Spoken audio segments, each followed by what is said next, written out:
Hello everyone, it's good to be with you today. I hope that you're doing okay and keeping your spirits up during this time.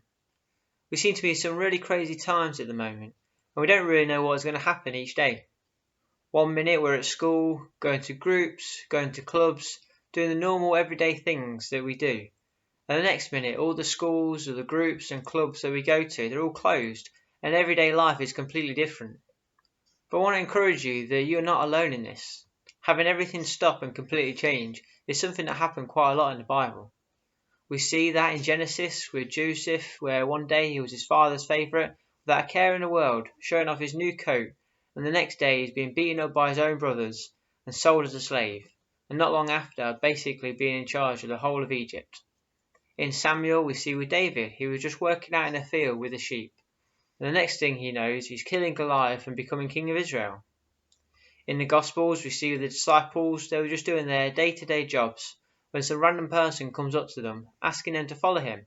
And the next thing they're doing is feeding 5,000 people and seeing people being healed and seeing people being saved. Mary was just your average teenager. She's ready to be married, and one visit from an angel, and she becomes pregnant with Jesus. In Acts with Saul, he was doing the thing he loved most, persecuting Christians, and before you know it, he encounters Jesus and becomes his own evangelist. Sometimes our life can completely change, and often it doesn't have anything to do with what we've done. Sometimes that change can be scary, it can be difficult, or it can actually come as a relief. And having lives completely changed from what they're used to is exactly what we're going through right now.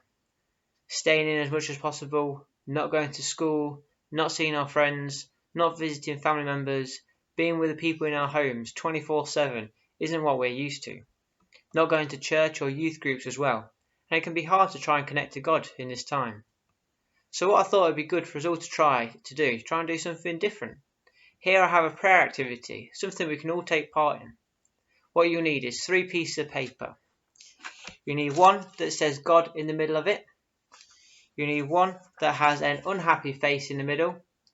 And then you need one with a happy face in the middle. And what I want you to do, on the paper with God in the middle, I want you to write down all the things that you know God is. So you might write down that He's loving, He's caring, He's always there for us. Anything that is true about God. You might need a Bible to help you. And a piece of paper with a sad face on it, I want you to write down anything that makes you sad during this time. For me, that's things that make me sad is not going to see my family, not going to see my friends, and that I can't play football. And on a piece of paper with a happy face on it, write down all the things that make you happy during this time. So for me, I'd write down that I get to spend more time with my family, that I get to spend more time playing games, and get to spend more time sleeping. And you can keep those pieces of paper somewhere that you'll see each day. Each day giving those things to God. Tell God about the things that make you sad, and about the things that make you happy during this time. Knowing that God is loving, caring, and always there for us. And if you'd like to, you can post a picture of your 3 pieces of paper to help encourage others and to show that we're not alone during this time. This time of isolation can be hard, but knowing God loves us, that He cares about us, and is always there for us, can help us get through it.